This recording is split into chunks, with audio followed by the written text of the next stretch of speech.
A O regra cara da falou, legalidade é esse cara que tá imposta falando, falou pelo que que você tem o de regra cumprimento e da pelo que você tem de legalidade prova, é tá? entregar a posse ao Então, o que Lula. você tem atualmente, e todos aqui estão de acordo com isso, tudo que foi produzido ao longo das últimas semanas não trouxe nada de novo em relação ao que tudo que nós sabemos.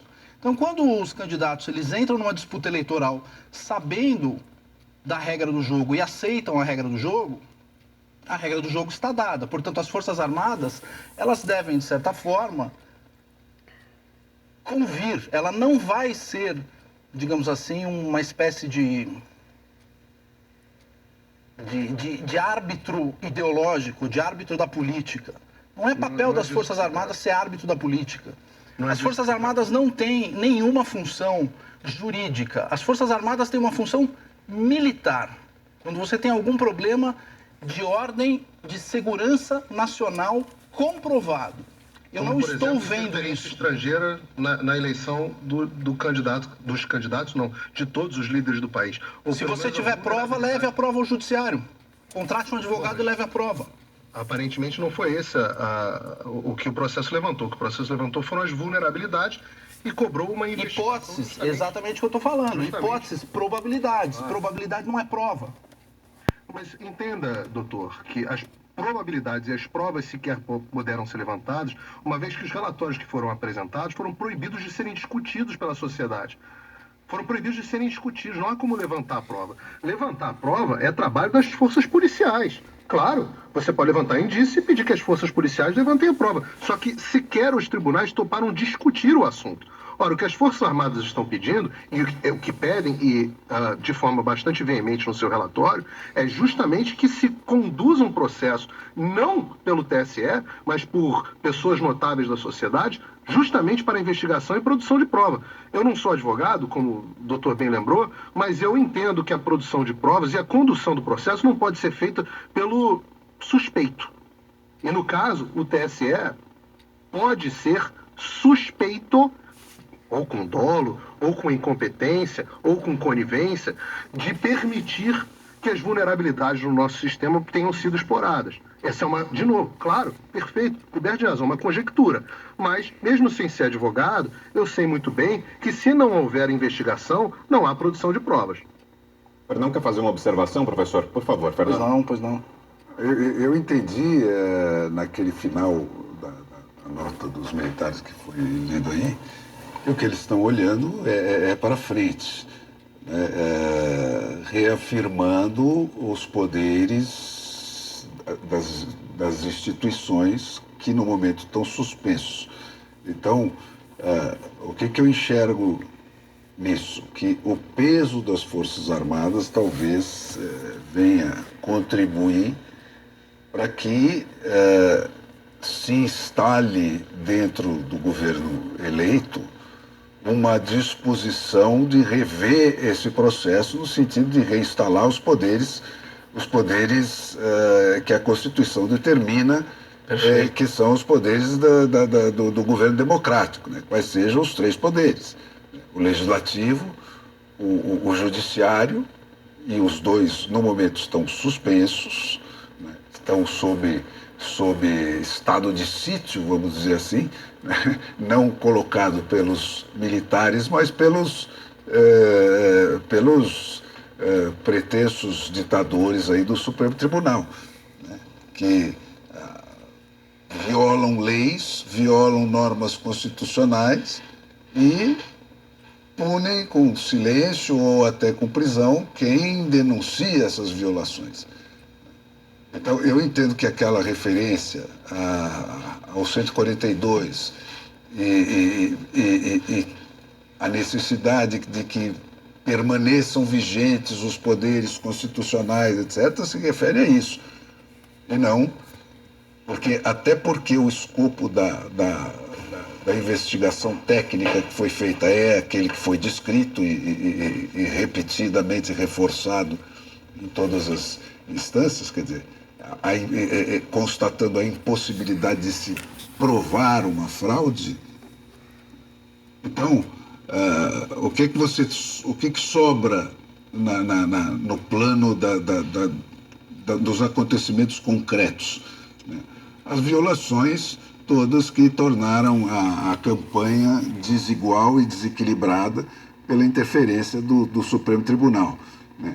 Isso deveria haver uma volta atrás aí, no sentido de punir quem fez isso, né? De não deixar isso barato, porque se isso virar moda, o Brasil vai para o brejo, né? E, na mesma linha, de restabelecer o sistema dos três poderes que define a democracia. Se não tiver o sistema de três poderes, você não tem uma democracia. E se tiver o sistema de três poderes, quem está voando na maionese do grande ditador vai ter que se conformar em ser um mero presidente, com 4 anos de duração. Porque é isso que estabelece os três poderes e os pesos, os freios e contrapesos que ele inclui no sistema. Professor, uma última pergunta para a gente fechar a conversa. José Maria Trindade, diga Zé. Pois eu não sou também advogado, mas entendo que o processo aí, a única que eu conheço em direito no Brasil que inverte o ônus da prova é o Código de Defesa do Consumidor. Eu me lembro desse debate no Congresso, né? O Código de Defesa do Consumidor dá a inversão do ônus da prova pela dificuldade, né? Pela fragilidade do consumidor diante do fornecedor. Nesse caso aí, quem tem que comprovar a irregularidade ou o erro é quem faz a acusação. Daí a dificuldade, né? Não se chega a um acordo porque quem é acusado, que é o TSE, né, não vai produzir provas contra ele. Ninguém apresenta provas de irregularidades na eleição. Voltando aqui, só para encerrar esse caso aí da reunião dos generais, a informação que eu tenho é que haverá uma nota amanhã, mas das Forças Armadas, e sobre o posicionamento político. Não será sobre a reunião de hoje dos generais. E isso é um fato muito importante. As Forças Armadas, talvez amanhã de manhã ou à tarde, né, as Forças Armadas, Exército, Aeronáutica e Marinha, vão apresentar uma nota, uma fala conjunta sobre o momento político. E isso é raro, eu não me lembro disso ter acontecido, né? E é uma realidade. Isso deve acontecer amanhã. Sobre os militares na política, o que eu escuto dos generais é o seguinte, de que, entre aspas, se você fizer uma pesquisa ou perguntar para os militares, como diz o coronel aí, se eles estão mais confortáveis e se eles votam no presidente Jair Bolsonaro, a resposta será de 70% favorável. Aí o outro general, olha, eu colocaria 90%. Agora, daí a dizer que as Forças Armadas, que os militares estão alinhados ali com o governo, né, com o presidente Bolsonaro, aí já é outra coisa e eles não dizem que isso não é realidade.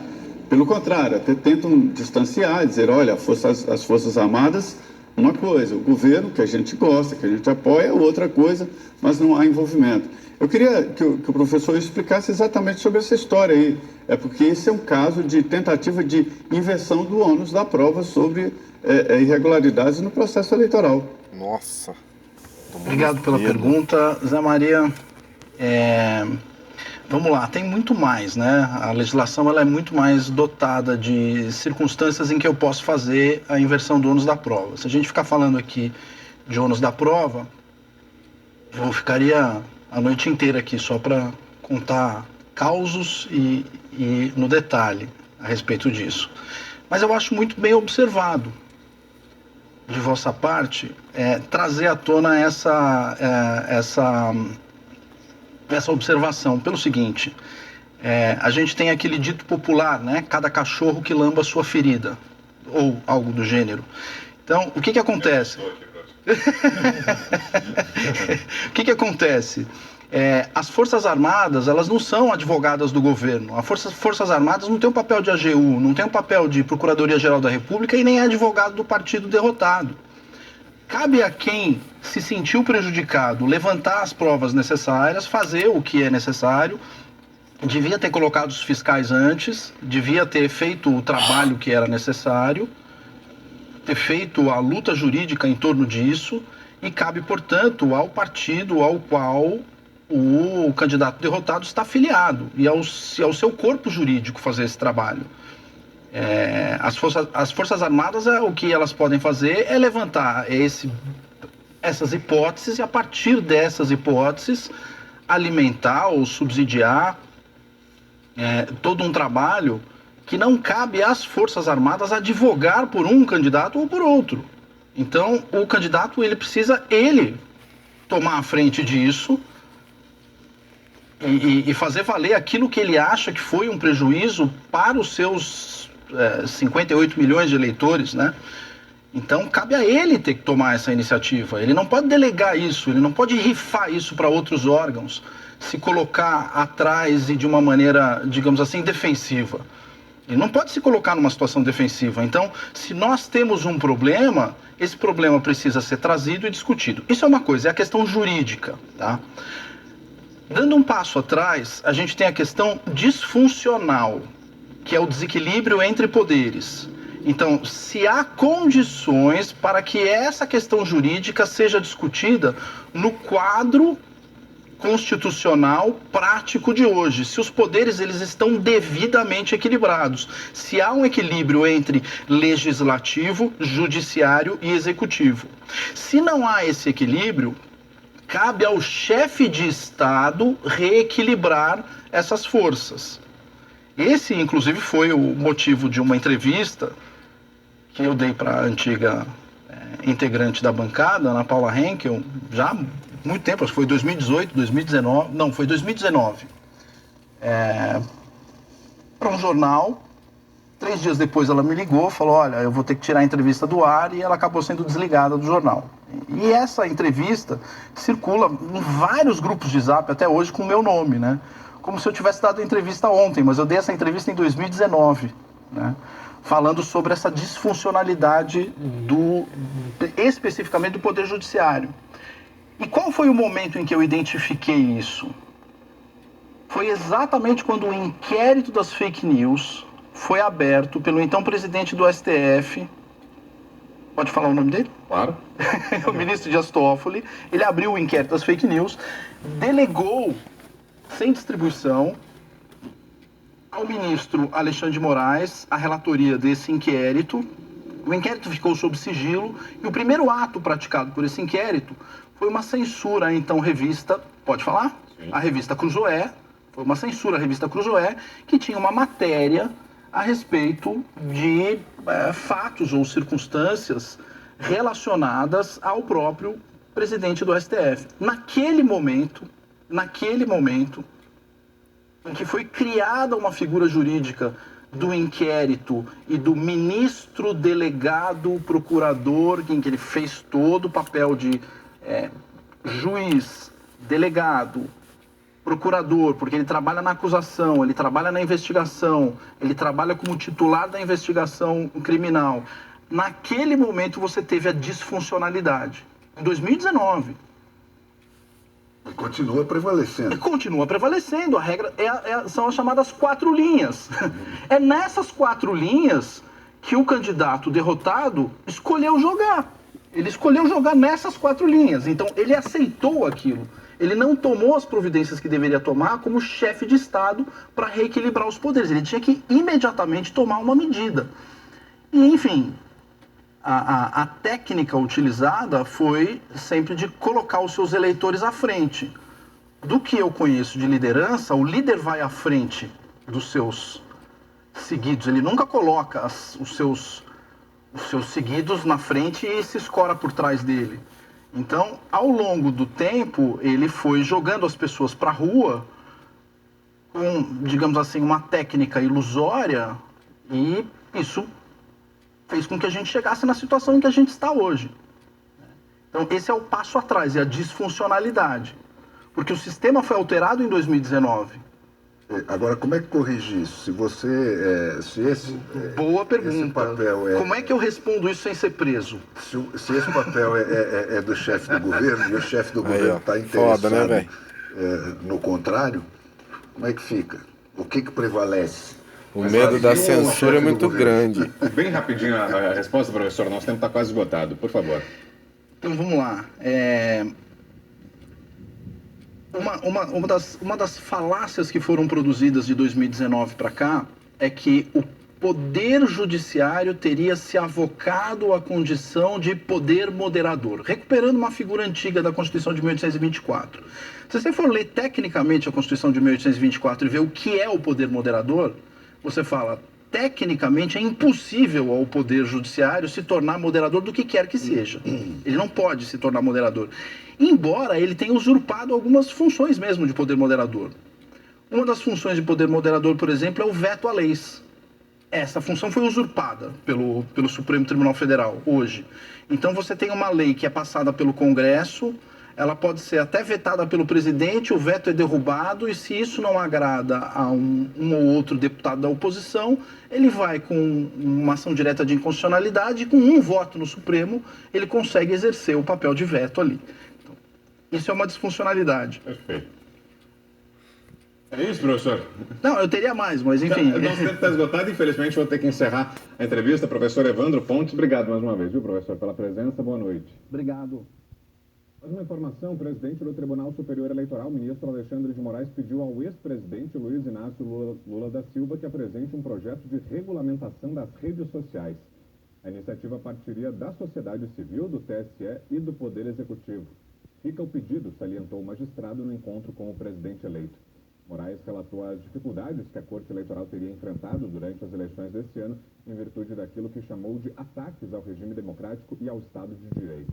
Ele disse que o TSE e a sociedade civil devem apresentar um anteprojeto, ou seja, um estudo ou versão prévia de uma proposta para regulamentar as plataformas digitais e combater as fake news. O ministro é o responsável pelo inquérito que apura a suposta propagação de notícias falsas.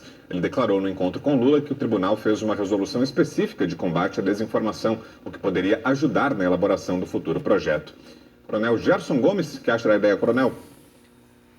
É uma ideia que vai na direção de uma promessa de campanha do presidente Lula e que tem sido levantado como uma bandeira de defesa da democracia, mas que tem sido interpretado pela sociedade, e eu particularmente endosso essa interpretação, de que a melhor estratégia contra a desinformação é justamente prover à sociedade o máximo de informação. Eu me encontro nos Estados Unidos e aqui é comum que nós tenhamos os contrapontos. Inclusive, há muito mais honestidade intelectual na minha avaliação quando você conhece a linha editorial das emissoras. Então, nós temos a Fox News, por exemplo, que dá uma ênfase a uma visão conservadora e, por causa disso, dá mais visibilidade até mesmo a candidatos conservadores, que normalmente estão no Partido Republicano. E nós temos emissoras que dão uma visão progressista e dão mais visibilidade ao Partido Democrata. O espectador, ele já sabe a linha editorial. Então, essa censura, por exemplo, que foi feita à Jovem Pan, ou esses perfis todos caçados, porque o ministro Alexandre de Moraes entende que ele tem o poder discricionário de determinar o que é verdade ou o que a audiência deve assistir, chega a ser aviltante e mais ainda. Eu vou dar um exemplo para a nossa audiência que todos vão lembrar. Foi proibido ao presidente da República veicular na sua campanha eleitoral o vínculo do presidente Lula com o ditador da Nicarágua, Daniel Ortega.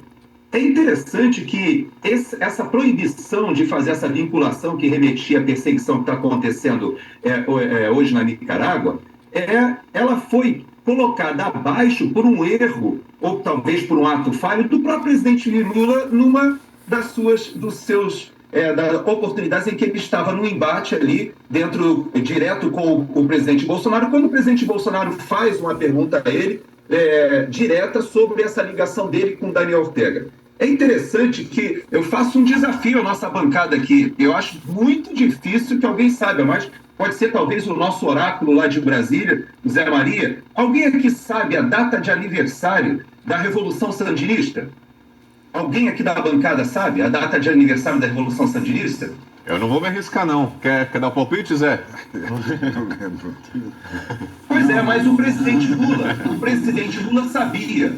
Ele falou, na hora do debate, quando ele tentava escapar do vínculo dele com o ditador Daniel Ortega, sem querer, ele pegou e falou: não, mas eu tenho muito orgulho de que eu fui ao primeiro aniversário no dia 19 de julho de 1980, porque o Partido dos Trabalhadores foi fundado em 10 de fevereiro de 80. E ele Lula, ele se ufana de ter participado do primeiro aniversário da Revolução Sandinista. Não tem nenhum problema.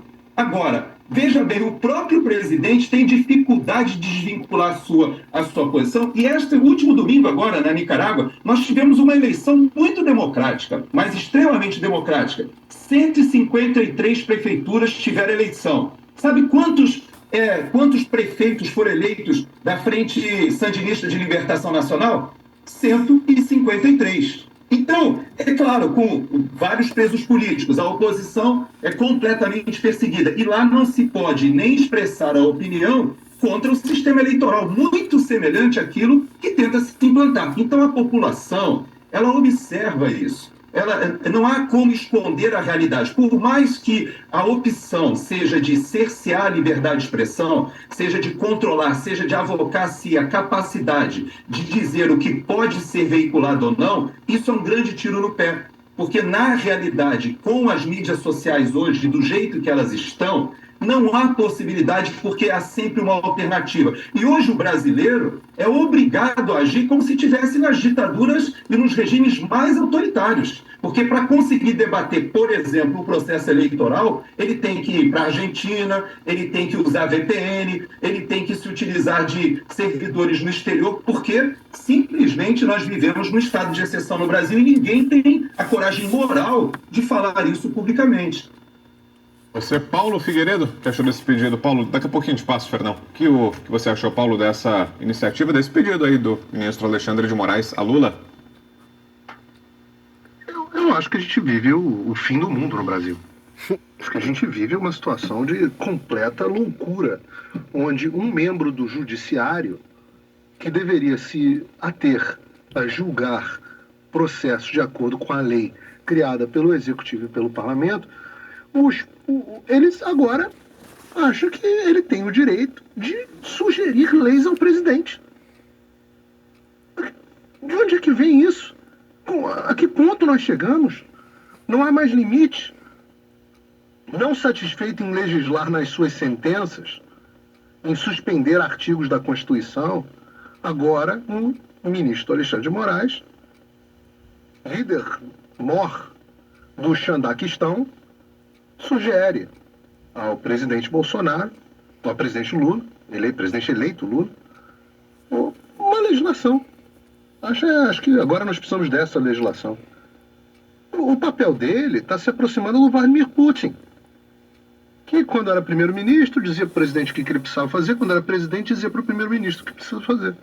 No final das contas ele sempre mandava em todas as coisas. É uma espécie de Xi Jinping. Xi Jinping também funciona mais ou menos da mesma forma. E veja, na linha de que ele vai convocar para fazer essa lei não o Congresso Nacional, eleito pelos 150 milhões de eleitores brasileiros, perfeito, mas os movimentos sociais, né? As comunas, né? Isso está lá naquele projeto que ele está tentando enfiar na gente desde 2009. Foi a primeira tentativa. Na véspera do Natal, ele baixou esse decreto. As comunas, né? Basicamente as comunas. E o que é... Não os escolhidos dos eleitores, mas os escolhidos do PT. Os escolhidos do PT, um soviético qualquer, que eu não sei explicar de onde vem esse soviético que eles querem estabelecer, mas o que é mais absolutamente impressionante nessa história é que esse Conselho Popular, ele vem para regulamentar as redes sociais. Gente, não existe esse negócio de rede social. Não existe rede social. Rede social é simplesmente uma ferramenta pela qual as pessoas se interagem. Rede social é liberdade de expressão. Não faz diferença se o que você fala é dentro de uma praça, se você resolveu, sei lá, eu sou carioca, né? Você resolveu subir lá no Lago da Carioca, como tem, eu acho que ainda tem no Rio de Janeiro, sobe umas pessoas lá e resolve fazer discurso, não faz diferença entre isso e você fazer um tweet, um post no Facebook. Então não existe rede social, regulamentação de rede social. Existe regulamentação de discurso. Regulamentação de discurso é a marca registrada de qualquer regime ditatorial. Você precisa poder falar o que você quiser. E veja, quais são os moldes que nós podemos imaginar que vem de um pedido do Xandão de regulamentação de rede social. Quais são os moldes? Ora, veja o perfil dos 10 deputados que estão censurados até agora. Veja o perfil dos influenciadores, dos jornalistas, das censuras que desbaixaram os jornais. Então, agora, não satisfeito com todos os poderes que já tem, o líder supremo do Xandaquistão recomenda ao presidente eleito novas medidas para restringir ainda mais o discurso das pessoas. Bom, realmente, eu não sei como é que alguém pode dizer que isso é estado de legalidade ou normalidade no Brasil. Abre o intervalo aqui em Os Pingos nos Is. Até já. Começou, tá valendo. Tchau, obrigado. A maior promoção do ano já começou. Quem entendeu, nas lojas entendeu. É a sua Quem não chance. entendeu, As lojas pesquisa já na internet. derrubaram os preços pra você comprar mais né? fácil ainda. A censura tá aí. Feliz agora.